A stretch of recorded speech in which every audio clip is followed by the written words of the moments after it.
امت محمدیہ کے لیے اللہ تبارک و تعالی نے تصویر سازی کو ناجائز قرار دی۔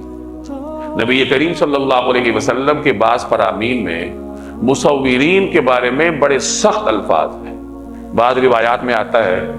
کہ اللہ کی بدترین مخلوق وہ ہے جو تصویریں بناتی، یعنی مصورین یہ اللہ تبارک و تعالی کی مخلوقات میں سب سے بدترین۔ اور ایک روایت میں ان پر لعنت کے الفاظ ہیں کہ اللہ تبارک و تعالی کی لعنت ہے مصورین۔ اور ایک روایت کا مفہوم ہے کہ سب سے سخت عذاب اللہ تبارک و تعالی تصویر ساز کو دے گا، جو تصویریں بناتا مصور ہے، اور اس کو کہا جائے گا کہ تم نے یہ جاندار کی تصویر بنائی ہے، اب اس میں روح ڈالو۔ کہ روح ڈالنا، کسی کو پیدا کرنا، وہ تو اللہ کا کام ہے، تمہیں کس نے یہ اختیار دیا تھا کہ یہ روح کی تصویر بناؤ؟ اگر تصویر بنائی ہے تو اب اس میں روح ڈالو،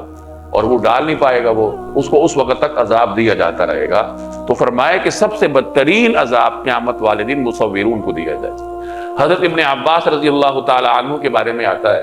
کہ ان کے پاس ایک مرتبہ ایک شخص آیا اور اس نے کہا کہ میں تصویر سازی کا کام کرتا ہوں اور یہی میرے گزر بسر کا ذریعہ، یہی میرا پیشہ ہے۔ تو حضرت ابن عباس نے اس کو یہی روایت سنائی کہ میں نے نبی کریم صلی اللہ علیہ وسلم سے سنا ہے، اور پھر انہوں نے تصویر کی حرمت کی روایات اس کو سنائی کہ رسول اللہ صلی اللہ علیہ وسلم نے مصور کے بارے میں فرمایا ہے کہ اسے سب سے بدترین عذاب ہو۔ اور پھر آپ نے فرمایا کہ اگر تم نے تصویر بنانی ہی ہے، اس کو پیشہ رکھنا ہے، تو پھر غیر جانداروں کی بنایا کرو جو زیرو نہ ہو، یعنی خوبصورت مناظر بنایا کرو، یا کوئی بیل بوٹے ہیں یا جنگلات ہیں، عمارات ہیں، ان کی تصویریں بنایا سب۔ یہ جو ہمارے ہاں آج کل تصویر سازی کو باقاعدہ آرٹ قرار دیا جاتا ہے، آرٹسٹ اس کو کہا جاتا ہے، مصور کو،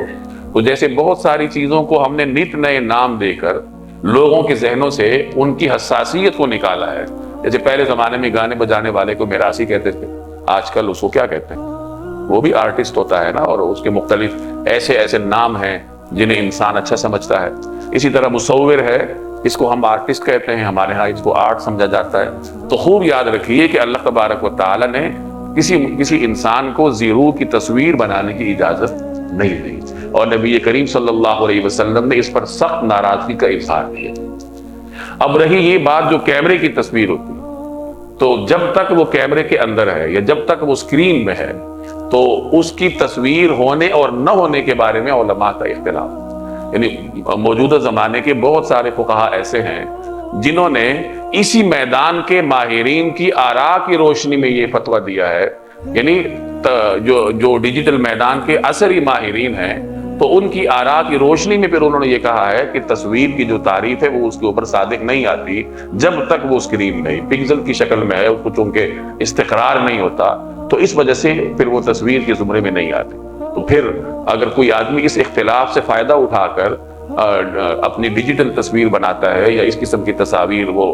اسکرین کی حد تک رکھتا ہے، تو اس میں پھر کوئی نہ کوئی گنجائش اللہ تعالیٰ اس کو دے دے گا، لیکن اس کا پرنٹ نکالنا یا مختلف قسم کی تصاویر اپنے گھر میں بنانا، اس کا پرنٹ رکھنا، اس کی اجازت نہیں۔ ہاں جہاں ضرورت ہے، جیسے آئی ڈی کارڈ ہے یا پاسپورٹ ہے، وہ ہمارے زمانے کی ضروریات میں سے ہے، اور ضروریات کے لیے پھر اللہ تبارک و تعالیٰ نے گنجائش رکھی ہے، تو اس میں گنجائش ہے، لیکن ضرورت کے علاوہ کوشش کرنی چاہیے کہ تصاویر سے انسان اپنے آپ کو دور رکھے۔